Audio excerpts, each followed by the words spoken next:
Welcome back. It's a Friday afternoon in the month of October. There's been build up of what you would call it, Russian military on the borders of Ukraine.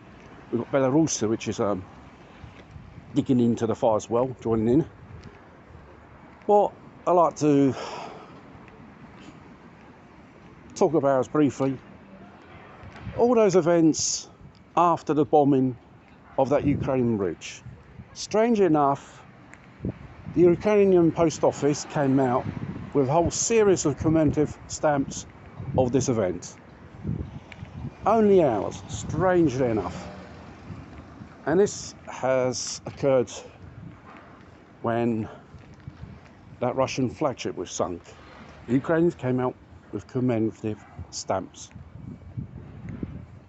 And you have people in Kiev taking selfies of this big poster of this Karain bridge being bombed. And what emerges out is the Russians knew there was the Ukrainians behind it, but who actually supported them was a Western power. And documents came out of the blue suggesting the British intelligence is behind it, MI6. And Western intelligence in this battle is not a strange thing. They aid Ukrainians, especially targeting thingy bobs, military objectives. They use NATO satellites, or Starlink in this case for communications, the last we heard.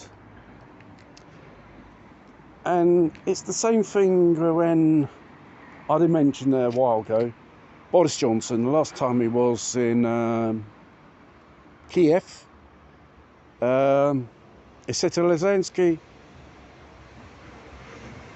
your commanders which were trained in UK and Kent have to capture or destroy the nuclear power station in Zaporizhzhia, which has 6 reactors, which it was under continued attack by Ukrainian forces from the west.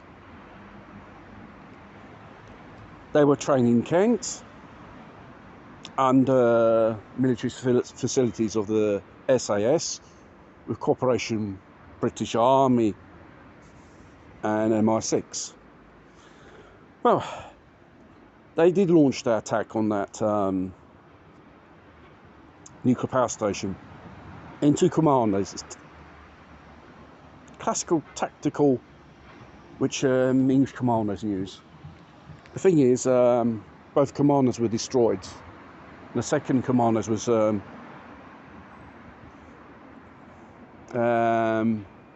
forced on the run, and the Russians did stop them and destroyed these 2 commandos.